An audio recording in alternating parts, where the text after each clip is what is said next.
Olá, você está no canal Os Federais do Ensino, Papo de Concurseiro. E o papo de hoje é sobre a Lei 9.099 de 95, a famosa Lei dos Juizados Especiais. A gente vai desvendar os pontos essenciais dessa lei, focando exatamente naquilo que as bancas adoram cobrar, para garantir aquela força na aprovação. Esse é o nosso roteiro para dominar o assunto. Então, vamos começar pelo começo, pelo básico que todo mundo tem que saber.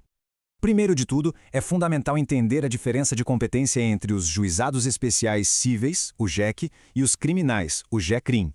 No cível, o que manda é o valor da causa, com aquele teto de 40 salários mínimos. Já no criminal, a conversa é outra. O que define a competência não é o dinheiro, e sim a gravidade do crime, que é medida pela pena máxima. É exatamente aqui que entra aquele conceito-chave de menor potencial ofensivo. O foco do nosso papo de hoje é o JECRIM, o Juizado Especial Criminal, e o objetivo principal dele é muito claro e, olha, sempre aparece em concurso. A ideia não é simplesmente mandar prender, mas sim, sempre que der, reparar o dano que a vítima sofreu e aplicar uma sanção que não seja a prisão. É muito importante guardar bem esse objetivo. Agora, vamos entender quais são os princípios que guiam todo o processo para que esse objetivo seja alcançado. Para facilitar a vida e memorizar os critérios que norteiam os juizados especiais, tem um acrônimo famoso que salva na hora da prova: CACO. C de celeridade, para ser rápido. E de economia processual, para ser mais barato. S de simplicidade e I de informalidade, para ser tudo bem descomplicado. E por fim, O de oralidade, que prioriza a palavra falada em vez de um monte de papel. Esses 5 princípios são a base, a alma de toda a lógica da Lei 9.099.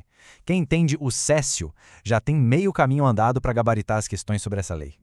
Bom, o JECRIM lida com as chamadas infrações de menor potencial ofensivo, ou IMPOF. Mas afinal, o que é isso? A definição é bem matemática, bem precisa. São todas as contravenções penais, sem exceção, e também os crimes que tenham pena máxima prevista na lei que não passe de 2 anos. Então, o ponto crucial, o número mágico, é esse aqui, 2 anos. Se a pena máxima for de 2 anos e 1 dia, pronto, já não é mais da competência do JECRIM. Esse número é a chave para resolver um monte de questões. Ok, com essa definição bem clara na cabeça, vamos para o coração da lei, as alternativas que ela oferece para não ter que passar por todo aquele processo criminal tradicional. A lei é inteligente, ela cria uma sequência de oportunidades para resolver o conflito sem precisar de um processo penal completo e demorado. Tudo começa com o termo circunstanciado, que entra no lugar da prisão em flagrante. Depois, tem a audiência preliminar, onde se tenta um acordo, como a composição civil ou a transação penal. E se nada disso der certo, ainda existe uma última carta na manga, a suspensão condicional do processo. E falando em acordo, as 2 primeiras medidas, a composição civil e a transação penal, têm diferenças cruciais que as bancas amam cobrar. Na composição civil, o acordo é direto entre o autor e a vítima, e a sentença que aprova isso é irrecorrível. Já na transação penal, o papo é com o Ministério Público, e dessa decisão cabe recurso. É fundamental prestar muita atenção nessa tabela. Entender essa tabela é o segredo. E para testar esse conhecimento, que tal uma questão real de concurso da VUNESP? Vamos pensar um pouco nela. A resposta está toda ligada à consequência desse acordo. Pensa bem, quando a vítima aceita a composição dos danos, ela está, na prática, abrindo mão de processar o autor do fato. E o resultado disso? A extinção da punibilidade. Simples assim. Esse é um exemplo perfeito do poder despenalizador da lei. Mas será que essa lei se aplica a todos os casos? A resposta é um sonoro não. Existem situações bem específicas e importantíssimas em que a aplicação dessa lei é proibida, e a principal delas é a violência doméstica. O artigo 41 da Lei Maria da Penha não deixa dúvida. Não importa a pena, não interessa, não se aplica a Lei 9.099.